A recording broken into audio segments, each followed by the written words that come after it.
तो काल कूट फल दीन अमी को, अर्थात जिसने उसके नाम के प्रभाव को जान लिया तो उसको विष भी अमृत के समान फल देता है।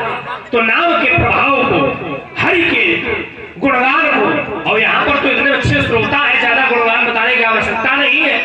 ये तो माने ऐसी समाज है इस गांव की, प्राचीन काल काफी पहले भी हमारा आगमन होता रहा, तो यहाँ की जो समाज है वो तो ऐसी है जो राम के प्रति समर्पित ही रही है। पूर्वज रहे, लेकिन कम से कम पूर्वज की मर्यादाओं को बनाए रखते हुए श्रोताओं की संख्या जो घटती जा रही है, ये कष्ट का विषय है। तो पूर्वजों ने सिखाया है, सेवक राम रजाए सुपावा पानी कठवटा भरी ले आवा। ये सेवक का धर्म है। यहाँ इस प्रकार के सेवक हैं जो कहते हैं बहुत काल में कीन मजबूरी आज दई विधि सब दिन। देखियो बैग। तो जीवन का सबसे सफल क्षण क्या है? जीवन की मजदूरी व्यक्ति को कब प्राप्त होती है? परिश्रम का फल कब प्राप्त होता है? जब हरि अपनी कृपा का वरद हस्त प्राणी के सर पर रख दे तो मानव जीवन की संपूर्ण मजदूरी। तब भक्त कहता है, नाथ आज मैं काह न पावा, मिटे दोष दुख दारिद्र दावा। जीवन में कभी दुख नहीं आता है। अब जब शास्त्र वचन सुनाया जाता है, देखिए एक तो भक्ता आनंद कब आएगा? समाज अच्छी हो, सर्दी का मौसम, मैं सब तो आनंद ले रहे हो भाई, श्रोताओं का समावेश, और दूसरा आदान प्रदान बना रहे, हमें लगे कि हाँ लोग बात सुन रहे हैं, तो लोगों की सहमति होनी चाहिए है? उत्तर प्रत्युत्तर लक्ष्मण करे, परशुराम करे, बात अच्छी लगे तो लक्ष्मण बालक है, परशुराम के समक्ष बोलने का साहस कर रहा है, ताली बजाकर जयकार बोल करके पुरस्कार दे करके उत्साह प्रदर्शन करना चाहिए है? समाज को बनाना चाहिए, थोड़ी गर्मी बनी रहे जिसमें है। पहले तुम लोग ठंडा करोगे, हम बिल्कुल ठंडा कर दे, खत्म हो जाएगी लीला, आनंद नहीं है। उद्देश्य की पूर्ति कब होगी? जब पूरी तन्मयता से बैठेंगे, समर्पण का भाव होगा। तो राजकुमार लक्ष्मण तुम कहते हो कि विष दूंगा, राजकुमार लक्ष्मण तुम्हारे द्वारा दिया हुआ विष, भगवान शंकर का मैं शिष्य हूँ, विष का कोई प्रभाव होने वाला नहीं है बेटे। हमें सारे विष के मंत्र मालूम है कि विष को कैसे शांत किया जाए। और देखो मेरा ये परशु, इसने बड़े बड़ों के विष ठंडे कर दिए बेटे। जब चलता है तो त्रैलोक में हाहाकार मचा देता है। कहते हो बहुत धनुई तोड़ी लड़काई काल में बहुत सी धनुइया तोड़ी है, तब बोले ऐसा क्रोध नहीं हुआ। लड़काई काल में जो करते रहे तो क्रोध नहीं हुआ। तो राजकुमार लक्ष्मण मैं तुमसे पूछना चाहता हूँ, क्या लड़काई के काल में या आज के पूर्व लक्ष्मण ने ऐसा धनुष देखा था? देखा नहीं तो ऐसा कभी टूटा भी नहीं। जब ऐसा टूटा नहीं तो ऐसा क्रोध कभी हुआ नहीं। आज टूटा है विशेष, इसलिए क्रोध भी है विशेष। इसलिए राजकुमार लक्ष्मण हो जाओ सावधान, बालक का भोर तो इन सहार धन हुई सम त्रिपुरारी धन विदित सकल संसार। आदरणीय सामने कहते हैं, लक्ष्मण तुमने हमारा अपमान किया है। अच्छा ये बताओ, पहले तो कहते हो अपमान किया है और कहते हो बालक। अगर बालक मानते हो तो क्या बालक का मुस्कुराना या बोलना क्या भैया अपमान करने का प्रतीक होता है क्या? आप लोग बताओ, ये समाज क्या नियम की है? अब पंडित जी फंस गए हमारे चक्कर में। आप अगर बालक न कहते तब तो हम मान लेते कि अपमान है, लेकिन आपने कहा रे नप बालक काल बस बोलत कोई न संभार। रे नप बालक काल बस बोलत कोई न संभार, धन ही सब त्रिपुरार धन विदित सकल संसार। इन्होंने कहा रे तो लक्ष्मण की रे पर कोई टिप्पणी नहीं। इन्होंने प्रश्न कितने किए? प्रथम प्रश्न का ये है रे, द्वितीय प्रश्न है संभाल कर बोलने का, तृतीय प्रश्न है धन ही समत पुरार धन, और चतुर्थ प्रश्न का है कि लक्ष्मण तुम काल बस हो। तो चारों प्रश्नों को उत्तर मैं कर रहा हूँ। तो पंडित जी ये ना कहेंगे लक्ष्मण ज्यादा बोलता है, क्योंकि उन्होंने कहा है, चार बिंदु दिए।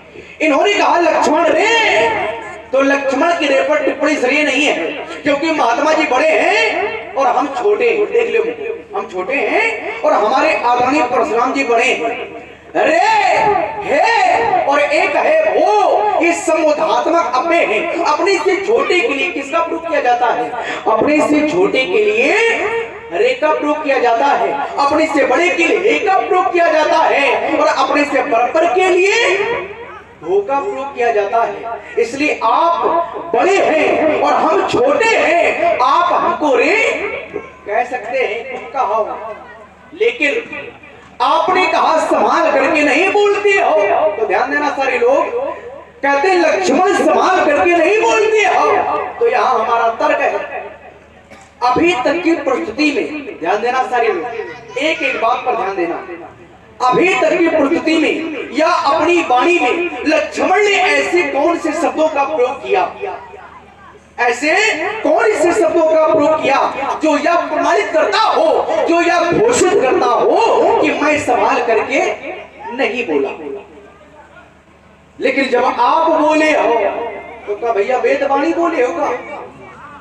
ध्यान देना, जब महात्मा जी बोले हैं तो क्या भैया वेदवाणी बोले? जिस समय इनकी प्रस्तुति योगी जनक जी से हुई तो कैसे बोलते हैं? समाचार जनक से पूछते हैं, कहाँ का अब भीड़, यहाँ भीड़ का कारण क्या है? तो योगी जनक जी ने बताया, समाचार कई जनक सुनाए, जय कारों में ही सब आए। तो भीड़ और राजाओं के आने का कारण योगी जनक जी ने बताया। तब सुनत वचन तब अनत निहारे, देखे चाप खंड मही डारे।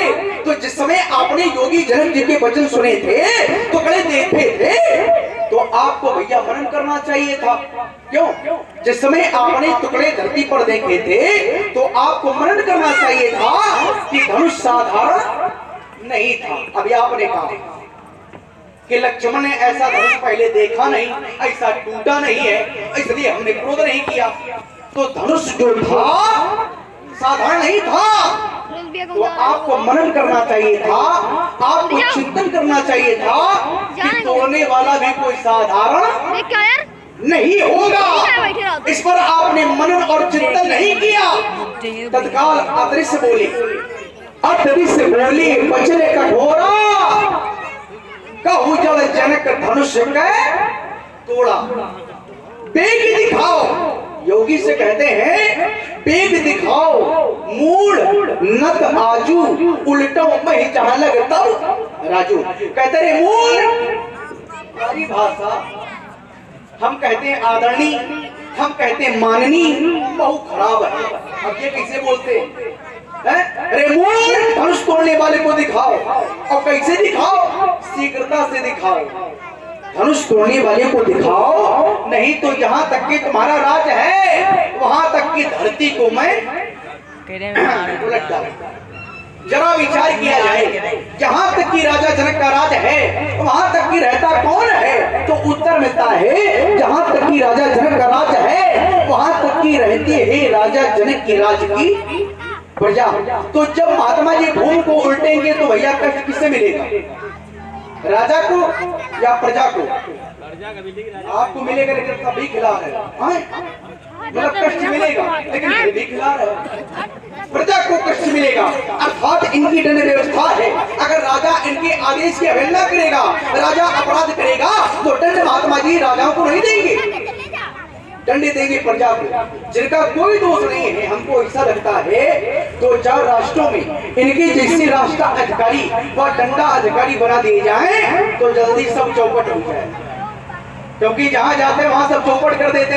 यहाँ शहनाइयां बजाई जा रही थी, गीत गाए जा रहे थे, लेकिन जब से महात्मा जी आए तब से सब बंद हो गया है, बजना बंद हो गया है। और हमारे भैया जी जिस समय महात्मा जी की प्रस्तुति हुई, सब लोगों को भैया ने भयभीत देखा है। तो हमारे भैया ने कहा क्या? नाथ संबोधन भंजनी हारा, वो ये क्यों एकदास तुम्हारा, आयुष का कहीं किन मोही मोही मारे मेरे लिए क्या क्या है? तो उत्तर समझ के बाहर। हमारे भैया कहते हैं, पहली बार जब हाथ जोड़ते हैं, इनको क्रोध बुरा लगता है, अनुचित बोलना बुरा लगता है। अरे भैया तो हमारे भैया क्या अनुचित बोले थे? हमारे भैया तो अच्छे से बोले थे, हमारे भैया ने आपका सम्मान किया था, लेकिन सम्मान आपको काहे नहीं अच्छा लगा? हाँ? सम्मान आपको अच्छा लगना चाहिए था, लेकिन हमारे भैया से कहते हैं सेवक सो जो करे सेवकाई, अरे करनी अरे करे लड़ाई, सुनो राम जी सुधन तोड़ा और साहस भाव समसो रिप मोरा। कहते धनुष तोड़ने वाला साहस भाव के समान हमारा शत्रु है। अब चिंतन करें थोड़ा आप लोग। सहस्त्र भाव ने जिस समय कामधेनु गाय का जबरदस्ती हरण कर लिया था, उस समय भैया क्या घोड़ों की वर्षा की गई थी? नहीं की गई थी। लेकिन जिस समय धनुष तोड़ने वाले ने धनुष का खंडन किया है तो प्रमाण है, पर ऐसे सुमन रंग बहुमाला गावई किन्नर गीत रसाला। जिस समय सहस्त्र भाव ने कामधेनु गाय का हरण किया था, जिस समय कामधेनु गाय का इनके पिताजी के आश्रम से हरण कर लिया था, उस समय भैया क्या वेद मंत्र बोले गए थे? नहीं बोले गए थे। लेकिन जिस समय तोड़ने वाले ने धनुष का खंडन किया है तो प्रमाण मिलता है जहां तहां विप्र वेद ध्वन करही। जिस समय सहस्त्र बाहु गाय लेकर के चला था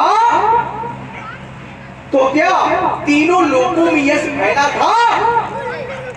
लेकिन जिस समय तोड़ने वाले धनुष का खंडन किया है तो प्रमाण मिलता है मही पाताल नाग यश व्यापा और अमुक बरी से भंजो चापा। तो आपने ये क्यों कहा? आपने ये क्यों कहा साहस बाहु समसो रिप मोरा? आपने सहस्त्र बाहु की समानता धनुष तोड़ने वाले से कैसे कर दी है? जब समान नहीं है तो आपने समान क्यों कहा? और आपने कहा सो भी लगाओ बिहाई समाजा और न तुम्हारे जी है सब राजा। तो इस पर विचार कर ले कि यहाँ कुछ ऐसी राजा है जो चाप के पास नहीं गए, प्रमाण हमारे द्वारा, जिनके कछ विचार मन माही चाप समीप महीप ना जाही। जो राजा चाप के पास रहेंगे तो क्या वो भी मारे जाएंगे? यहाँ पर भी आप संभाल करके नहीं बोले। आपने कहा लक्ष्मण तुम काल बस हो, तो लक्ष्मण काल बस नहीं है, क्योंकि मेरे लिए कहा गया है तुम किरदान भक्षक सुजाता, सोचे जो कालों का भक्षण करने वाला हो वो काल बस कैसे? और फिर भुवनेश्वर कालों का काला, जो भुवनेश्वर कालों का भी काल है उसका मेरा साथ है, इसलिए मैं काल बस नहीं हूं। तीसरा मिलता आया था धन ही सब त्रिपुरार धन विद्युत सकल संसार, ये धनुष भगवान शंकर का है और जो मैंने धनिया तोड़ी इस धनुष की समानता में नहीं है महाराज। मेरा शिव धनुष और धनुष से मतलब नहीं है, हमारा मतलब केवल आकृति से। ध्यान देना, ये आकृति देखो, महात्मा जी का धनुष है, इसकी आकृति और हमारी धनियों की आकृति। आकृति माने क्या होता है? बनावट। आकृति माने होता है बनावट। तो बनावट में एक सम है और हमारी जो दृष्टि है, हम बालक हैं, हमारी दृष्टि में ना कोई छोटा है और ना कोई मोटा है पंडित जी। खाली आप मोटे हैं और हम छोटे, क्योंकि हमारी दृष्टि में सुनो देव सब धनुष समाना। हम बालक हैं और हमारी दृष्टि में आकृति में सारे धनुष समान है, क्योंकि अग्नि सुवा हमारी धनुषों में थी, अग्नि सुवा इस धनुष में है। हमारी धनुषों के द्वारा बाण ही छोड़े जाते हैं और इस धनुष के द्वारा बाण ही छोड़े जाते हैं और प्राण लिए जाते हैं। कोई वरदान नहीं देता है। बाण क्या भैया मार के वरदान देता है क्या? वरदान नहीं देता है, प्राण लेते हैं। तो आकृति में दोनों धनुष समान है। महाराज अपनी बाणी में विराम। राजकुमार लक्ष्मण तुम कहते हो सुनो देव सब धनुष समाना, सभी धनुष समान है। बोले हमारे